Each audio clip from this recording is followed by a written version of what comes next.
You got your first real paycheck. You looked at the number your employer told you. Felt good. Did the math on rent, food, maybe a new pair of sneakers. Then the actual deposit hit, and it was significantly less than you expected. Welcome to taxes, the thing every adult pays, almost nobody fully understands, and zero schools teach properly. Today, we fix that. We're covering how income tax actually works, including the one misconception that makes people genuinely afraid of getting a raise. And by the end of this, you'll understand your paycheck better than most adults do. Let's go. We're going to follow one guy through the entire tax system. Meet Jake. Jake is 23, just landed his first real job. Salary, $60,000 a year. He's single, no kids, living in a one-bedroom apartment, surviving on meal prep and a streaming subscription he shares with 3 people. Jake is about to learn where a chunk of his money goes and why. What is a tax, actually? Before we get into brackets and numbers, let's make sure we're clear on the basics. A tax is money the government takes from your income to fund things like roads, schools, the military, Social Security, Medicare, and every other public service that exists. In the U.S., the main tax on your income is called the federal income tax. It's collected by the IRS, the Internal Revenue Service. On top of that, most states have their own state income tax. Some cities have local taxes too. And then there's a whole separate category called payroll taxes, which we'll get to. Jake's $60,000 salary is going to get hit from multiple directions at once. Let's take them one at a time. Gross versus taxable income. Here's the first thing most people don't know. The government doesn't just take a percentage of your full salary. They tax what's called your taxable income, which is your salary minus certain deductions. Gross income equals everything you earned. Jake's $60,000.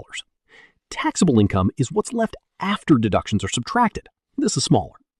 The main deduction most people use is called the standard deduction. In 2025, the standard deduction for a single filer is $15,000. That means Jake's taxable income isn't $60,000. It's $60,000 minus $15,000 equals $45,000. The government only taxes the $45,000, not the full $60,000. This is important because it means Jake's effective tax burden is lower before he's even looked at a bracket. The bracket myth. Let's kill it now. Here's the misconception that causes genuine financial anxiety for people. A lot of people think if I get a raise and move into a higher tax bracket, the government taxes my entire income at that higher rate. And if the new rate is high enough, I could actually take home less money than before. This is completely wrong. And believing it has caused people to actually turn down raises. The U.S. uses a progressive tax system. That means different portions of your income are taxed at different rates. You don't pay the top rate on everything, only on the dollars that fall into that top bracket. Think of it like levels in a video game. Every player, no matter how rich, starts at level 1 and pays the same rate on the first chunk of income. Only the income above each threshold moves to the next level. A raise will always increase your take-home pay. Always. Because the extra dollars are taxed at the higher rate, not your existing dollars. The 2025 tax brackets. In 2025, the federal income tax has 7 tax rates: 10%, 12%, 22%, 24%, 32%, 35%, and 37%. Get rich slowly. Here's how they work for a single filer in 2025. The first roughly $11,925 of taxable income taxed at 10%.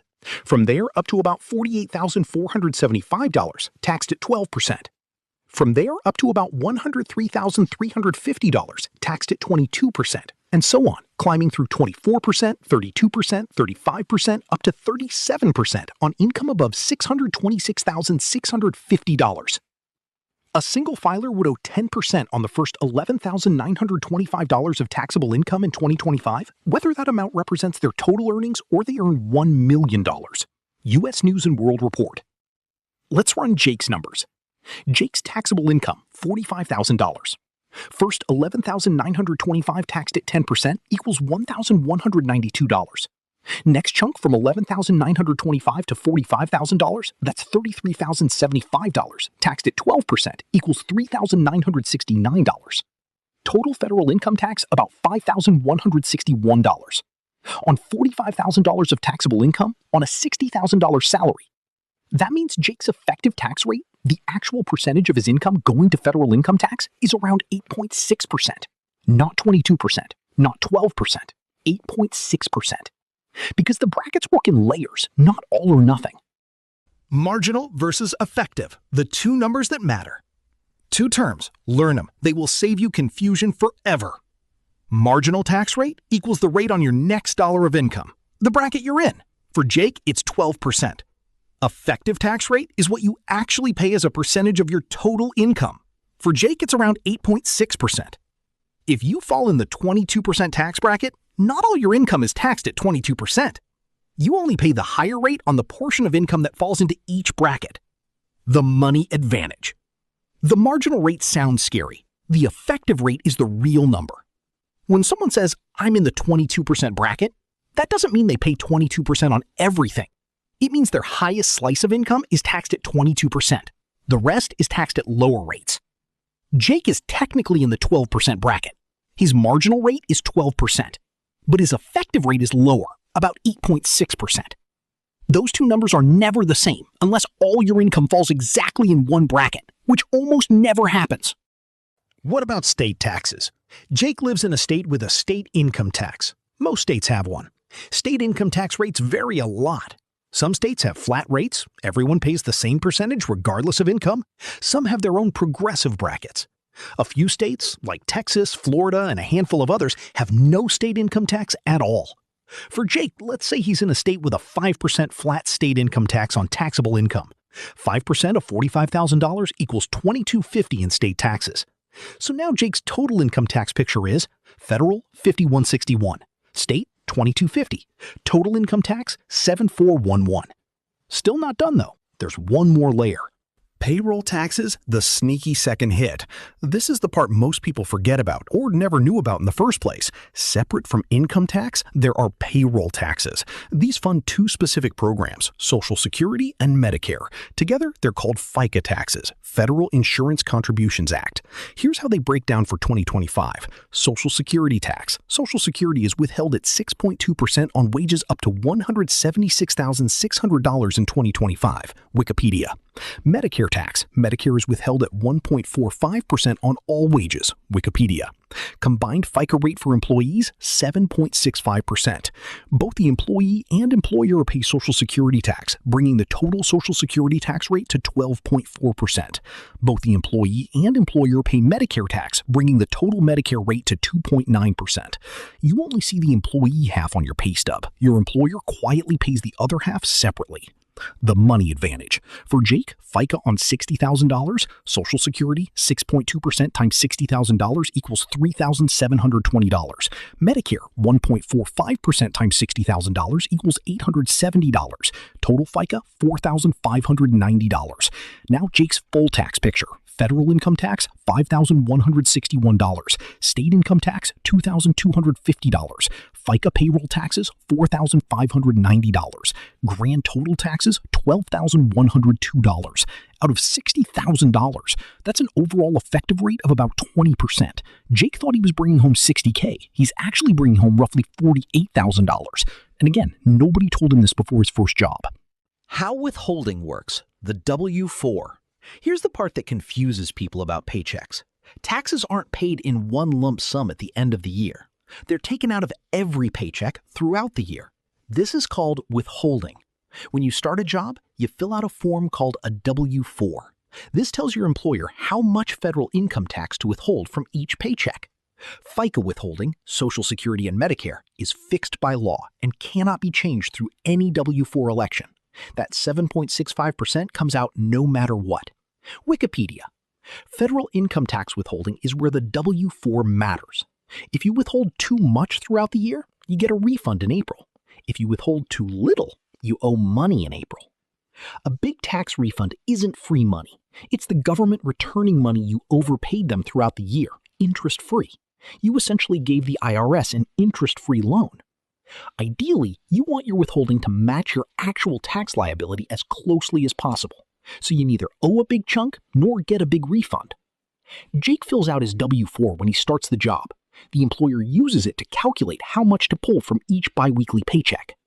Deductions, how to lower your tax bill. Now, let's talk about how to legally pay less.